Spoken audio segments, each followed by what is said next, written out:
Bismillahirrahmanirrahim. Assalamualaikum warahmatullahi wabarakatuh. Alhamdulillahirabbil alamin. Senang sekali saya Panji Nugraha bisa menyapa kembali sahabat percikan iman semua dalam kajian rutinan Sekolah Intelektual Tafsir Al-Qur'an bersama guru kita Ustaz Hasyim Asy'ari. Assalamualaikum warahmatullahi wabarakatuh, Ustaz. Waalaikumsalam warahmatullahi wabarakatuh. Bagaimana kabarnya, Ustaz? Alhamdulillah baik-baik aja sebagaimana yang kita harapkan, dan mudah-mudahan Allah selalu memberikan kesehatan yang diserta mendapatkan barokahnya gitu. Amin, amin, amin. Amin ya robbal alamin. Baik, saya yakin juga sahabat percikan iman semua juga yang sedang menyaksikan acara ini dalam keadaan sehat walafiat. Insya Allah kita masih membahas surat Al-Baqarah, dan di episode yang lalu kita sudah membahas di ayat 22 ya Ustaz ya. Yeah. Berarti di episode kali ini kita akan memulai pembahasan surat Al-Baqarah ini dari ayat 23. Silakan Ustaz untuk tausiahnya. Bismillahirrahmanirrahim. Alhamdulillahilladzi arsala rasulahu bil huda wa dinil haqq liyudhhirahu 'alad dini kulli wa kafa billahi syahida. Sahabat percikan iman, mari kita lanjutkan lagi atau kita berjumpa lagi dalam episode berikutnya untuk membahas tafsir Al-Qur'an ayat 23 dan 24 ya.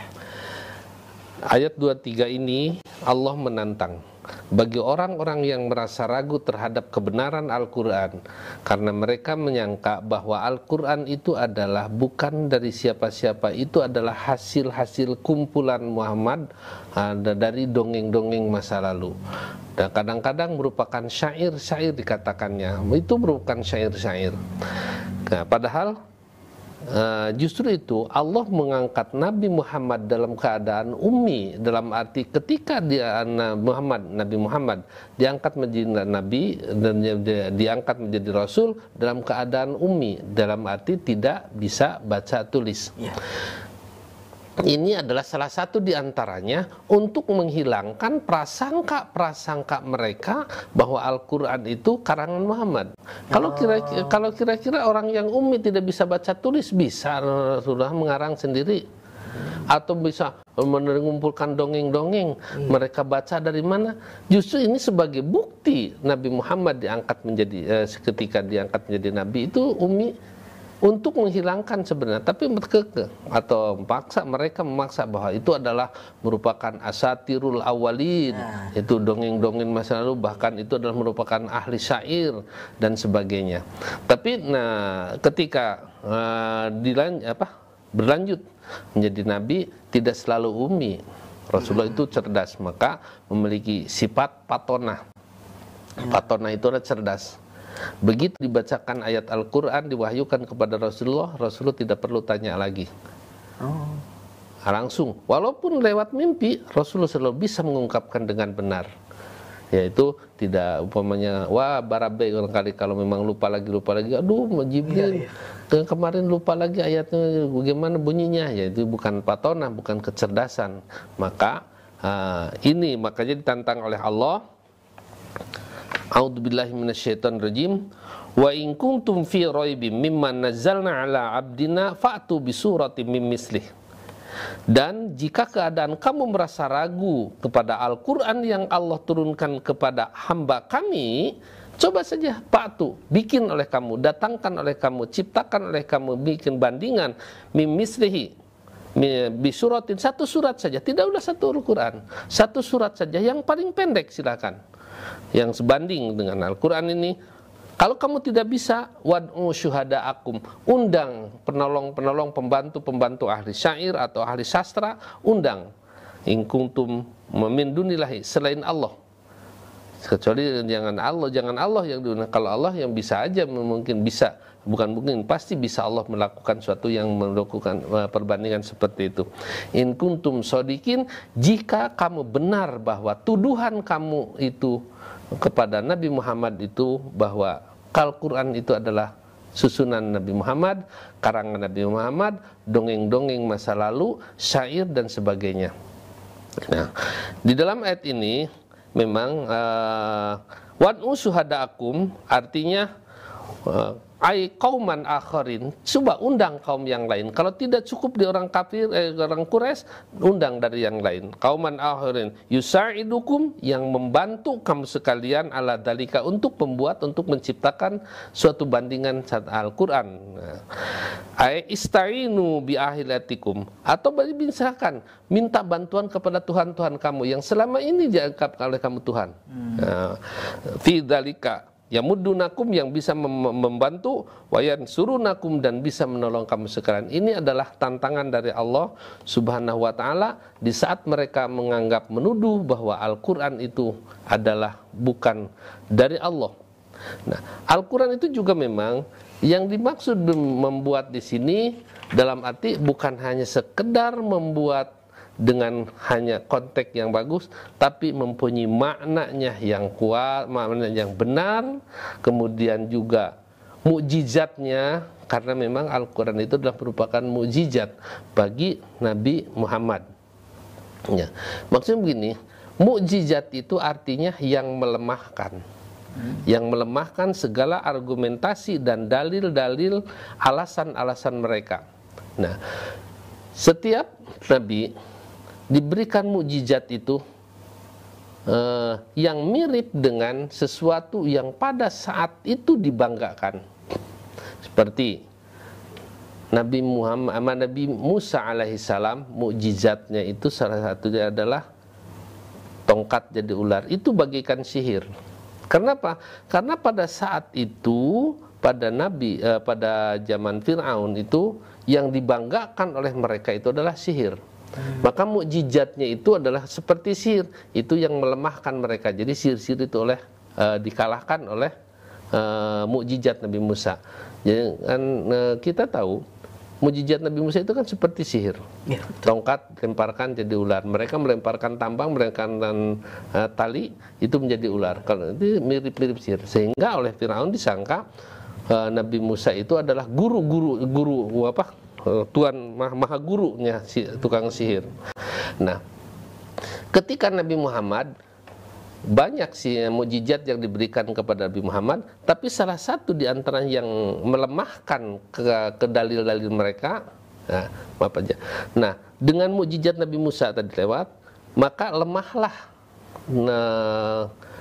kekuatan mereka, lemahlah sihir-sihir mereka, itu bisa terkalahkan. Nah, sedangkan kepada Nabi Muhammad, Al-Quran itu adalah merupakan mukjizat, karena yang dibanggakan pada saat itu, pada zaman Nabi Muhammad itu adalah syair-syair. Syair apabila dilombakan itu tiap tahun, lomba dari semua suku mana saja dilombakan, yang paling bagus bukan digantungkan di Ka'bah, ditulis pengarangnya dari suku mana, maka yang terangkat itu bukan hanya pengarangnya saja, suku adalah itu pun terangkat. Tapi ketika datang ayat Al-Quran, maka mereka itu kagum terhadap ayat Al-Quran, karena pada awalnya Al-Quran itu bernilaikan sastra, syair, murwakanti. Seperti dalam wassama idatil buruj wal yaumil mau'ud wa syahidi wa masud kutila ashabul uhdud, terus murwakanti.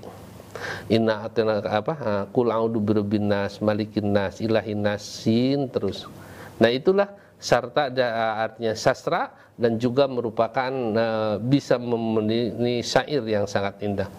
Nah, ketika syair-syair mereka itu diperlombakan, dan ketika turun Al-Quran, lemah semua syair-syair mereka. Nah, itu disebut mukjizat. Maka dikatakan di dalam in kana hadzal Qur'anu mu'jizan fi nafsihi la yastati'ul basaru ityanan. Jadi karena memang Al-Quran itu adalah merupakan mukjizat yang bisa melangkahkan, tidak akan mampu bagi manusia ityan nabi mislihi, untuk mendatangkan, untuk memunculkan atau mengadakan yang sebanding wala fi quwatihi wa quwahim, dan wala fi quwahum, dan juga tidak akan ada yang mampu untuk memiliki kekuatan, dan juga yang mu'adatuhu, yang bisa melawan Al-Quran.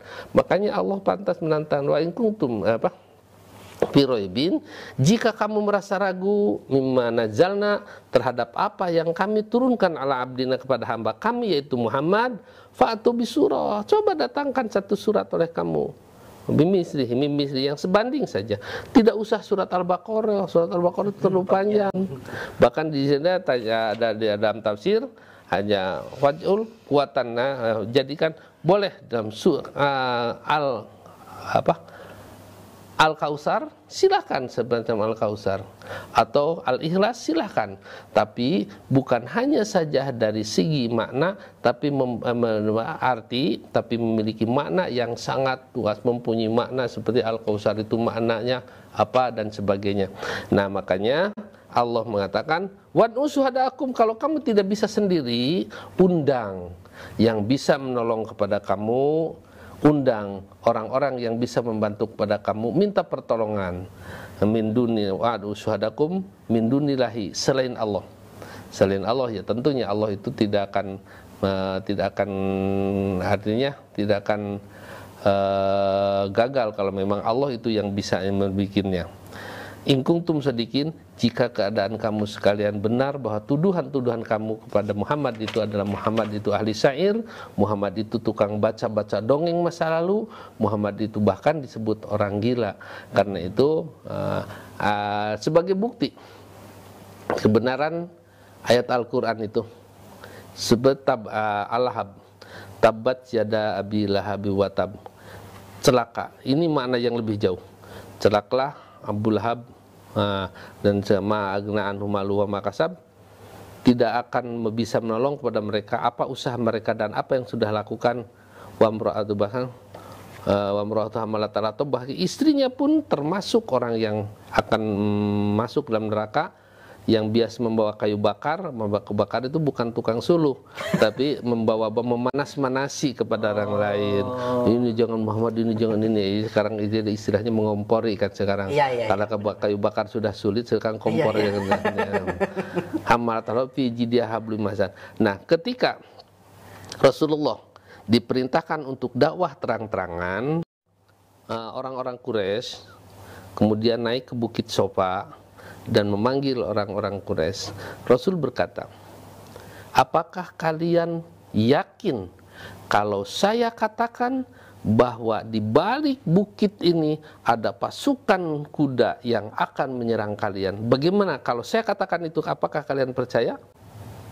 Orang Quraisy mengatakan, saudara, saya percaya, karena kalau kamu yang mengatakan, karena kamu tak pernah bohong. Nah, dan kalau saya katakan bahwa nanti sore ada pasukan kuda yang menyerang kalian, kalau saya katakan itu, apakah kalian percaya? Percaya, kalau kamu yang mengatakan. Nah, kemudian Rasulullah melanjutkan, apakah kamu percaya bahwa aku ini adalah seorang nabi yang diutus kepada kalian? Nah, ketika begitu diam semuanya, tidak yang benar, karena mau mengatakan yakin, hancur mereka adalah orang Quraisy. Oh iya. Tidak, padahal dalam hatinya mereka yakin. Makanya dulu saya katakan tidak ada orang munafik di Makkah. Dalam arti munafik menyembunyikan kekufuran, memperlihatkan keimanan. Yang ada itu sebaliknya, menyembunyikan keimanan tapi memperlihatkan kekufuran. Pada akhirnya iman mereka percaya karena Muhammad itu tak pernah bohong. Nah, tiba-tiba lagi sening, diam semuanya. Abu Lahab berkata, ya Muhammad, alihada jama'atana, wahai Muhammad, apakah hanya untuk ini kamu mengumpulkan kami? Tabban laka ya Muhammad. Tabban laka ya Muhammad, alihada jama'atan, celaka kamu wahai Muhammad. Apakah untuk hanya ini ini kamu kumpulkan kami? Nah, turun ayat Al-Quran sebagai bahan tabat yada abilah, yang celaka itu Abu Lahab.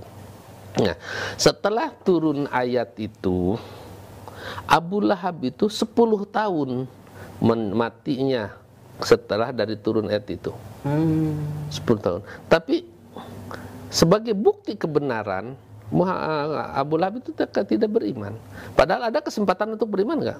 Sudah diancam celaka ini. Ini harusnya waduh, diancam beriman. Tapi kalau beriman, maka ayat itu, surat itu sudah gagal. sudah tidak berarti karena kecelakaan Abu Lahab ternyata jadi dia soleh, tukang tahajud, tukang saum. Maka untuk menjaga kebenaran keutuhan kebenaran ayat Al-Qur'an itu, maka Abu Lahab itu tidak beriman. Kalau beriman walaupun 10 tahun itu cukup waktu kan, 10 tahun itu untuk beriman, dibacakan terus celaka Abu Lahab, istrinya juga malah semakin wa mar'atu hammalatal hatab, biasa terus saya membawa kayu bakar dan tidak berhentinya dia membawa kayu bakar, artinya memanas-manasi orang-orang Quraisy untuk tidak percaya kepada Muhammad. Nah, karena untuk menjaga kebenaran ayat Al-Qur'an itu, Abu Lahab istrinya tidak pernah beriman walaupun 10 tahun itu semasa dia cukup waktu. Dan setelah 10 tahun baru mereka itu meninggal, Abu Lahab itu meninggal, dia meninggal dan tidak beriman. Kenapa tidak beriman? Padahal dibacakan. Itulah sebagai bukti kebenaran ayat Al-Qur'an. Sebab kalau Abu Lahab beriman berarti tabat ya Abu Lahab wa tab itu bohong. Iya kan? Kalau Abu Lahab beriman, berarti surat Al-Lahab bohong nggak? Bohong. Makanya termasuk istrinya juga tidak pernah beriman. Nah, maka di sini itu yang dimaksud bukan hanya saja dari redaksi tapi makna kebenarannya. Kalau kamu jika kamu ragu dalam Al-Qur'an, coba datangkan, bikin satu surat yang sebanding dengan Al-Quran. Kalau tidak mampu sendiri, mengundang orang lain kalau memang kamu benar. Jadi bukan hanya saja menyusun saja. Kalau menyusun saja mereka sudah biasa menyusun syair. Bahkan mungkin syair-syair itu biasanya menggambarkan kegagahan seseorang, menggambarkan kecantikan wanita, menggambarkan tentang keindahan unta dan sebagainya, tentang kekayaan. Itulah gambaran mereka dan hanya yang tampak pada mereka. Tapi yang dimaksud oleh dini yang sebanding dalam arti dengan kebenarannya, seperti surat Al-Lahab saja. Coba menyatakan suatu ayat, satu surat yang pasti kebenarannya seperti Al-Lahab. Tidak akan bisa. Al-Lahab memang menyatakan seperti itu dan betul-betul akan terjadi seperti itu. Nah, itu yang dimaksud dalam fa'tu bi in kuntum bi suratin wa in kuntum bi rabbim mimma nazzalna ala abdina fa'tu bi suratin. Coba datangkan satu surat. Makanya mereka tidak akan ada yang mampu seorang pun, walaupun dibantu dengan beberapa orang, tetap kalau bisa bikin syair bisa, tapi memiliki makna yang tidak seluas dalam surat Al-Qur'an. Ya, gitu dulu. Ya, sebenarnya tentang surat Al-Lahab itu turunnya tuh sebelum Abu Lahab meninggal gitu ya, atau? Iya, kan ketika Nabi Muhammad itu baru berapa bulan dakwah, kan tadinya dakwahnya itu sir, sembunyi-sembunyi dari orang-orang gitu, jangan terang-terangan. Nah, kemudian karena Rasulullah SAW ditanda untuk dakwah terang-terangan, mengumpulkan orang Quraisy berteriak, di mana Rasulullah atau Muhammad itu memanggil, mereka siap pada asalnya. Tapi mereka tidak datangnya itu karena takut oleh orang Quraisy. Nah, ketika Rasulullah SAW memanggil orang Quraisy, Abu Lahab pun datang. Karena apa ya berita dari Muhammad? Ada berita apa? Ya, tiba-tiba ya Rasulullah mengumumkan bahwa dia seorang nabi. Yang lain diam. Percaya sebenarnya orang itu. Tapi Abu Lahab kan memang tokoh, ya memang tokoh dengan kegagahannya, dengan kekayaannya, kepentingannya, berani kan ngomong biasanya orang-orang yang berani. Ya itu terus. Ya, tabban laka ya Muhammad, celaka kamu, alihada jama'tana, apakah hanya untuk ini kamu kumpulkan kami? Nah, itu. Turun ayat Al-Qur'an sababun nuzul. Nah, terus berlanjut 10 tahun. Setelah turun ayat itu baru Abu Lahab meninggal. Apakah Abu Lahab sempat percaya dengan sempat menanggapi surat tersebut gitu atau bagaimana? Iya, memang dibacakan biasa dan dia nggak pengaruh gitu ya? Nggak pengaruh, sebab kalau pengaruh jadi iman jadi batal itu, jadi syarat Al-Lahab. bohong Muhammad, buktinya Abu Lahab katanya celaka, istrinya celaka, ternyata dia orang soleh, tukang tahajud, tukang sodakoh dan sebagainya kan gitu. Berarti kemana kan surat itu? Ya. Jadi surat itu emang sudah didesain itu akan menjadi. Nah makanya itu yang ditantang. Coba bikin satu surat yang kebenarannya itu putra tidak bisa diganggu gugat. Maka alhamdulillah, walaupun peluang kesempatan untuk menjadi orang beriman itu banyak, panjang, tapi karena untuk menjaga keutuhan surat Al-Lahab ya terus saja gitu. Itu jadi mawad usar bimislihi, sebandingnya itu seperti Al-Quran itu, dalam arti bukan dari segi redaksi, bukan segi keindahan, tapi makna yang bisa dipertanggungjawabkan. Maka surat Al-Lahab itu kan bisa dipertanggungjawabkan. Iya. Oleh Rasulullah, celaka kamu tuh. Ya celaka, termasuk isinya yang Ummu Jamil dan sebagainya, kalungnya kan biji dia hablum mimasad, dia diganti dari sabut dari api neraka, itu dari ganti kalungnya. Karena Ummu Jamil itu orang kaya, jadi kalau pesan satu kemasan suka kalung dan tidak boleh lagi untuk kemasan itu membuat yang seperti dia paling bagus. Pengen jadi empang uniknya gitu ya. Tapi gitu. oleh dia dikorbankan. Siapa yang bisa membunuh Muhammad kalung saya dikorbankan, padahal yang paling indah itu di mana? Maka diganti oleh Allah fi jidha hablum mimasad, akan diganti dengan sabut dari api neraka di kalungan lagi. Nah itu jadi, dan itu bukti kebenarannya. Itu bukti kebenaran nanti itu, dan akan bisa dibuktikan. Dan sejak di dunia juga kan buktinya Ummu Jamil atau istrinya Abu Lahab itu tidak pernah menjadi orang yang percaya, padahal peluang itu sangat besar sekali. Makanya tantangan Allah, wa in kuntum fi raibim mimma nazzalna ala abdina fa'tu bi suratin mimmislihi dalam arti bukan segi hanya redaksinya saja, hanya bagusnya saja, tapi bukti kebenaran, bahkan buktikan kebenarannya teruji gitu ya, akan kenyataannya gitu. Baik, terima kasih Ustaz.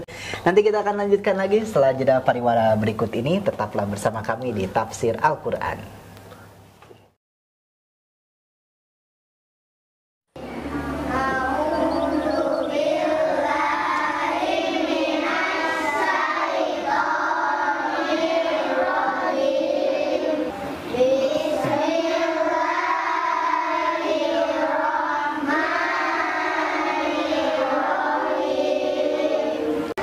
Sahabat, bayangkan bagaimana apabila sahabat bisa mewakafkan Al-Quran.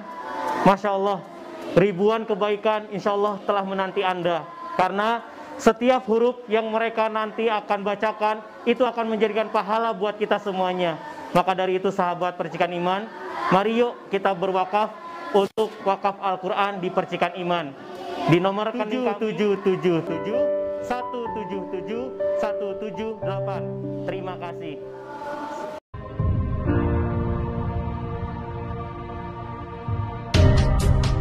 Setiap keluarga mengharapkan lahirnya generasi-generasi unggul. Taman Pendidikan Firdaus Percikan Iman hadir sebagai sebuah solusi cetak generasi Quran cerdas, cinta lingkungan, dan berwawasan budaya menjadi visi kami.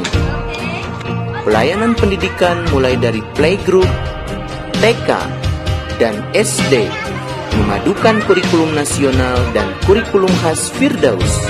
Pendekatan pembelajaran yang terintegrasi dan bermakna, dikemas secara menyenangkan oleh guru-guru yang berdedikasi dan profesional.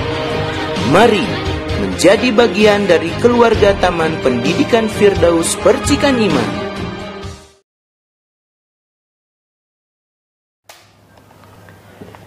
Baik, terima kasih sahabat Percikan Iman, masih bersama kami di Tafsir Al-Quran. Di episode kali ini kita sedang membahas ayat 23 sampai dengan 24 di surat Al-Baqarah. Tadi di segmen 1 sudah dibahas ayat 23-nya, dan sekarang kita akan membahas ayat 24-nya. Silakan Ustaz. Ya, saudara atau ikhwatu iman, sahabat percikan iman, kita berjumpa lagi atau kita lanjutkan materi tafsir dalam ayat 24. Allah menantang dalam surat ayat ketiga 23, kalau kamu merasa ragu, coba bikin sesuatu surat yang pendek atau dikatakan di sini ya tanawalu yang sebanding surat Al-Kautsar, surat Al-Kautsar, surat Al-Asri atau surat Al-Asri atau qul ya ayyuhal kafirun, qul ya ayyuhal kafirun wa nahnu na'lamu bidaruratihi. Itu ya, sedangkan kami mengetahui ketidakmampuan kamu, gitu Allah kata Allah. Ya. Makanya dikatakan fa in lam taf'alu jika kamu tidak bisa melakukan, walan taf'alu, dan tidak akan bisa melakukan. Nah, tidak bisa melakukan dan tidak akan bisa melakukan, artinya tidak bisa melakukan saat itu dan tidak akan bisa melakukan untuk selanjutnya.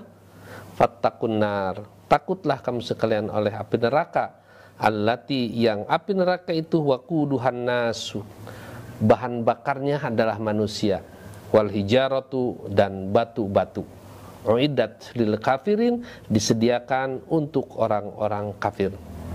Ya. Jadi memang dikatakan jika kamu tidak bisa pada saat ini, kata Allah, dan kamu tidak akan bisa untuk selamanya, kamu harus punya rasa takut. Takut oleh api neraka yang Allah sediakan bagi orang-orang kafir. Dan api neraka itu bahan bakarnya itu manusia dan batu-batu. Kenapa? Bahan bakarnya manusia, siapa yang disiksanya? Orang-orang yang berdosa gitu. Bahan bakarnya manusia, yang disiksanya siapa? Manusia. Jadi merangkap sebagai bahan bakar dan juga pada siksaannya. Dan wal hijarah, dan batu-batu. Kenapa? Batu itu adalah sesuatu yang tidak pernah hancur oleh panas. Kalau besi meleleh. Baja meleleh, semua meleleh. Kira-kira batu? Susah. Batu itu, makanya batu itu adalah sesuatu yang tidak akan hancur dengan panas. Padahal yang dikatakan di dalam Al-Quran, kalaulah api neraka itu dijatuhkan seujung jarum ke dunia, maka dunia itu akan menjadi kering. Dikatakan dalam Al-Quran, narukum hadihi juj'un min sab'ina juj'in minan nar. Nah, api neraka yang kalian nyalakan, yang kamu pakaian, yang kamu gunakan paling panas di dunia itu hanya satu bagian dari 70 bagian api neraka. Jadi api yang bisa di dunia yang bisa melelehkan baja, melelehkan tembaga, itu baru satu bagian dari 70 bagian api neraka. Nah, karena itu maka ada yang paling ringan siksaan itu, siksaan api neraka itu, inna ahwafa, yang paling ringan lahu jamrotani, bagi mereka hanya ada 2 terompah yang selalu dipakai, harus dipakai. Tapi dari terompah itu yagli dimaguhu kama yagli mukuru kumal jang, seperti mendidih ubun-ubunnya dari 2 telapak kaki itu, seperti mendidihnya kastrol yang merebus air, itu saking panasnya. Nah, siapa di antara kata dalam tafsir itu paman Rasulullah, itu Abu Thalib. Abu Thalib itu paling ringan katanya, dan hanya menginjak 2 bara api neraka, tapi mendidih ubun-ubunnya. Nah, itu yang paling ringan. Maka di sini, maka kita harus takut, kata Allah, fattaqun nar, maka takutlah kamu sekalian api neraka, allati waquduhan nas wal hijarah, yang bahan bakarnya itu manusia dan batu-batu. Tentunya para jin juga masuk ke sana. Uiddat lil kafirin, hanya itu disediakan oleh Allah untuk orang-orang kafir. Nah, kemudian anarul lati waquduhan nas wal hijarah, api neraka yang bahan bakarnya dari manusia dan batu-batu, amal hijaratu fa hijaratu finnar, adapun batu ini adalah batu yang dalam neraka min kibriyatin aswada, yang sangat hitam, yu'adzabuna bihi ma'annar, mereka disiksa dengan batu itu, ma'annar, bersama dengan apinya, yang jadi dengan api neraka yang bahan bakarnya batu-batu. Nah, karena itu di sini ya Allah mengancam dan menyediakan neraka itu disediakan untuk orang-orang kafir. Kafir yang mana? Tentunya kafir yang dulu sudah sebutkan, kafir yang tidak taat, kafir yang tidak iman, ada juga kafir yang tidak syukur. Kan dulu saya katakan ada kafir yang tidak taat, seperti jin. Wa idh qulna lil malaikatis judu li adama fasajadu illa iblis. Dan ingatlah ketika kami berfirman kepada malaikat sujud kepada Adam, fasajadu, maka mereka semua sujud, illa iblis, kecuali iblis. Aba, menolak, membangkang, wastakbaro, dan sombong, takabur, wa kana minal kafirin, dan keadaan iblis itu dari golongan kafir. Padahal kita yakin, percaya tidak iblis kepada Allah? Percaya tidak kepada neraka? Percaya kepada balasannya? Percaya, tapi dikatakan wakana minal kafirin. Nah, dan kadang kafir dalam arti tidak mau taat, tidak mau patuh, membangkang kepada Allah, itu aba wastakbaro, takabur, sombong, angkuh, dan sebagainya. Itu kafir yang tidak taat. Kafir yang ada juga kafir yang tidak iman. Innaladina kafaru sawaun alaihim a'anzartahum am lam tungdirhum la yu'minun. Sesungguhnya orang-orang kafir sama saja bagi mereka, diperingatkan bagi mereka atau juga tidak diperingatkan, sawaun alaihim, sama aja, la yu'minun, mereka tidak akan beriman. Ini kafir yang tidak beriman di antara manusia kafir, tidak beriman kepada Allah, tidak percaya kepada adanya kiamah dan hari kebangkitan dan segala sesuatu yang ada di sana. Dan ada juga kafir atau kufur yang tidak bersyukur. La in syakartum la azidannakum wa la in kafartum inna adzabi lasyadid. Kamu bersyukur, kami akan tambah kenikmatan. Wa la in kafartum, jika kamu kafir, inna adzabi lasyadid, sesungguhnya siksa kami siksaku betapa kerasnya.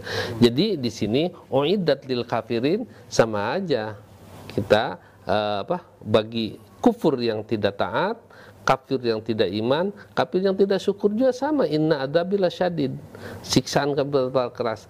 Tapi mana yang lebih ringan? Ya tentu tidak ada yang lebih ringan.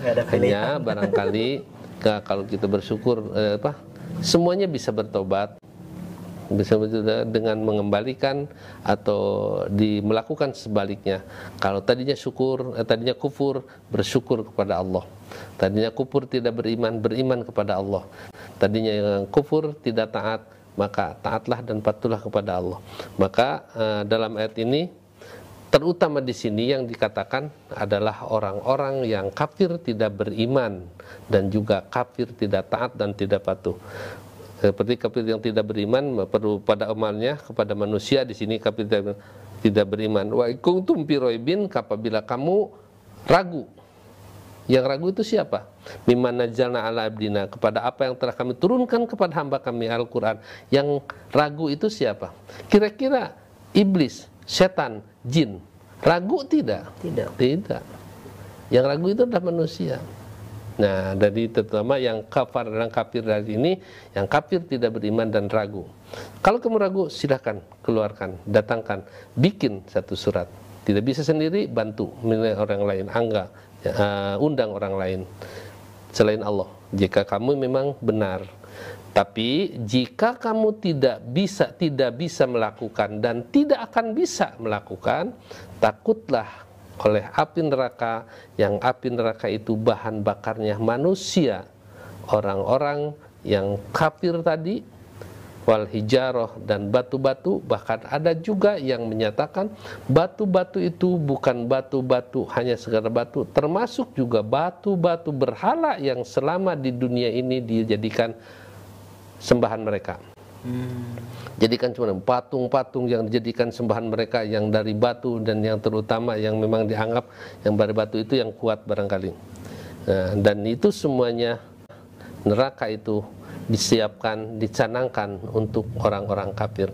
Sedangkan orang-orang yang takwa, orang-orang yang beriman, yang bertakwa kepada Allah, itu adalah mereka tidak menyediakan di dalam ayat lain, hanya orang-orang, diantaranya nanti ayat berikutnya, berikanlah gembira orang-orang yang beriman dan beramal soleh, bagi mereka surga. Nah, ini dari yang saya katakan, jika membahas tentang surga, ada juga diimbangi dengan neraka, atau jadi membahas tentang neraka diimbangi dengan surga, seperti iman kafir diimbangi dengan iman dan sebagainya. Ada perintah asalnya memerintahkan, juga diimbangi dengan larangan berikutnya.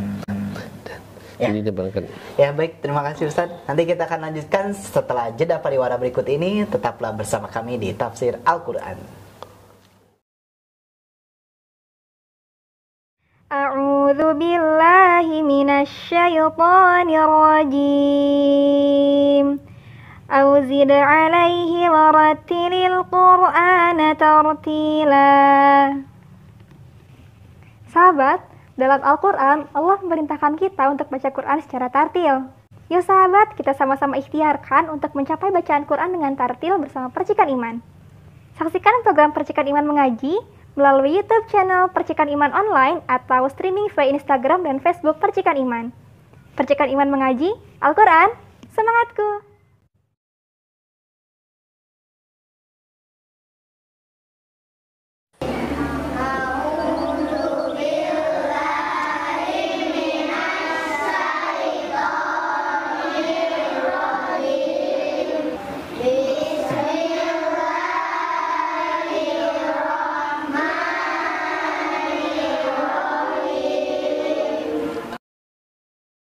Sahabat, bayangkan bagaimana apabila sahabat bisa mewakafkan Al-Quran. Masya Allah, ribuan kebaikan insya Allah telah menanti Anda. Karena setiap huruf yang mereka nanti akan bacakan, itu akan menjadikan pahala buat kita semuanya. Maka dari itu sahabat Percikan Iman, mari yuk kita berwakaf untuk wakaf Al-Quran di Percikan Iman. Di nomor rekening 777 177 178. Terima kasih. Baik, terima kasih sahabat Percikan Iman, masih bersama kami di Tafsir Al-Quran. Ustadz, saya ingin bertanya Ustadz, selama penjelasan tafsir di akhir-akhir ini, Ustadz selalu menjelaskan bahwa ketika Al-Quran sedang menjelaskan tentang, di awalnya misalkan tentang nikmat gitu ya, dia akhirnya azab gitu ya. Begitupun sebaliknya, azab, nikmat, pahala, dosa. Kalau diawali dari dosa, ujungnya pahala, dan seperti itu ya. Jadi menjelaskan secara kontradiktif. Apakah ada hikmah tertentu ketika Allah memfirmankan ayat Al-Qur'annya seperti itu? Ya. Memang di dalam Al-Quran itu Allah menyatakan, aku menciptakan segala sesuatu ajwajan, berpasang-pasangan, kecuali hanya Allah. Laki-laki, perempuan, panas, dingin, atas, bawah, kiri, kanan, itu selalu ada pasang-pasangan. Itu ada istilahnya muqabalah, atau juga istilah dalam jantan atau tibak. Kalau muqabalah itu suatu pasangan yang bukan satu pasangannya, seperti lawan merah apa? Merah nggak ada. Nah, bisa gak hijau, bisa bahasa yang lawannya bisa aja putih, bisa bermacam-macam. Nah, itu kalau tibak yang lawannya satu-satu. Dan hikmahnya tentunya di sini, ketika orang-orang yang orang-orang kafir begitu siksaannya, siksaan bagi orang-orang kafir, tapi mungkin mereka itu merasa apa yang harus jalan keluar supaya terlepas dari siksaan begitu, maka dijelaskan bagi orang-orang yang beriman, dan supaya ada bagi mereka kesadaran mereka setelah mereka menjalankan betapa menderitanya siksaan itu.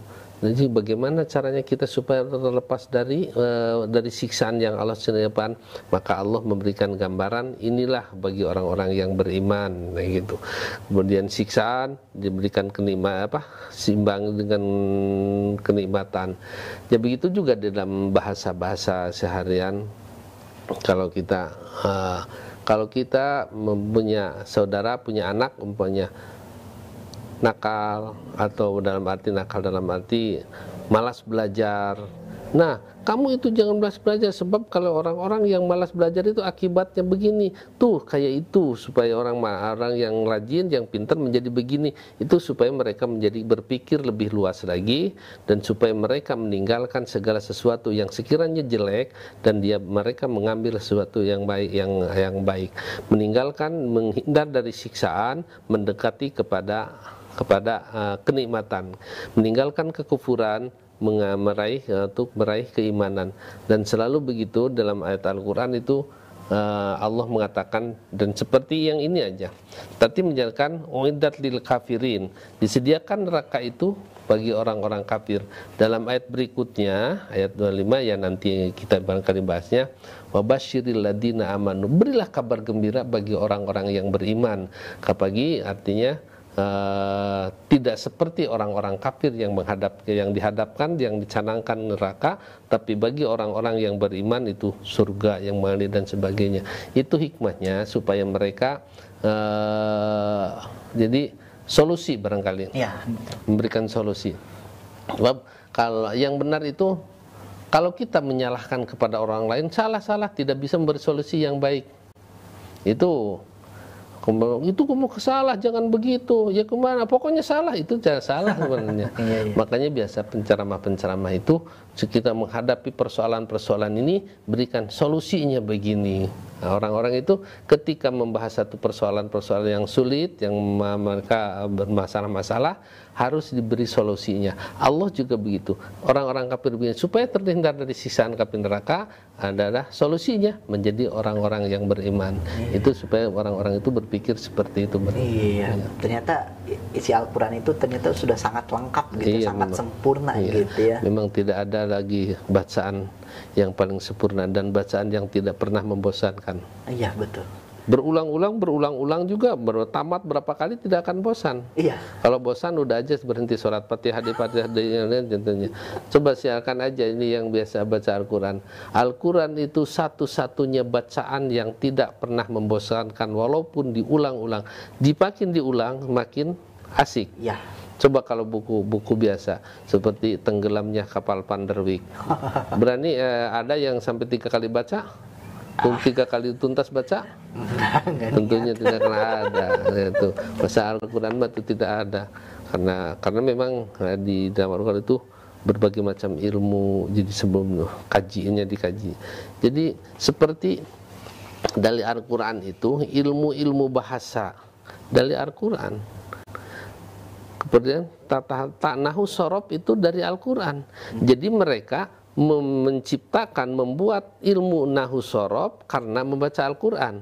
Kalau kita terbalik sekarang, belajar nahu sorob untuk memahami Al-Quran. Padahal mereka baca Al-Quran, kenapa dibaca begini, baca begini, ayat ada Allahi, ada Allahu, Allaha, dikaji, kemudian disusun jadi ilmu nahu sorob. Tajwid, bukan ada tajwid dulu bagus, ini gimana, baru mereka membuat istilah-istilah. Kalau nun mati, kalau tiap bacanya ada menghadapi sin, jadi ihfa, jadi suaranya begini, suara begini, jadi istilah ihfa, idhar. Itu adalah istilah setelah baca Al-Quran. Nah, jadi ilmu memang banyak dari ilmu Al-Quran itu adalah ilmu segala. Ilmu kesehatan, ilmu itu juga ada. Iya, makanya jadi kita hanya kalau saya katakan tadi itu hikmah, barangkali hanya sebagian kecil hikmah yang bisa kita dapatkan. Hikmah yang lebih jauh lagi tentunya sulit. Maka kalau mereka sudah lebih banyak baca Al-Quran, sudah masuk ke dalam hati, mereka akan bisa menjaga perkataan, bisa menjaga perbuatan, karena memang dari hikmah dari itu. Ya, baik Ustaz, terima kasih Ustaz atas materinya pada hari ini. Insya Allah kita akan lanjutkan lagi ya di episode selanjutnya untuk membahas lebih dalam lagi terkait makna Al-Quran. Dan semoga ketika tadi menurut yang disampaikan Ustaz, bahwa semakin kita mendalami Al-Quran, maka kita akan semakin merasakan tanda kutip asyiknya gitu ya dalam mempelajari Al-Quran ya. Makanya salah satu caranya untuk kita tetap dekat dengan Al-Quran, meresapi makna tentang Al-Quran, makanya tetap terus saksikan tafsir Al-Quran di streaming YouTube Percikan Iman Online dan streaming Instagram dan Facebook Percikan Iman. Akhir kata, saya Panji Nugraha, Ustaz Hasyim Asy'ari dan seluruh kerabat kerja yang bertugas undur pamit. Kita akan bertemu di episode selanjutnya. Billahi taufiq wal hidayah. Wassalamualaikum warahmatullahi wabarakatuh. Waalaikumsalam.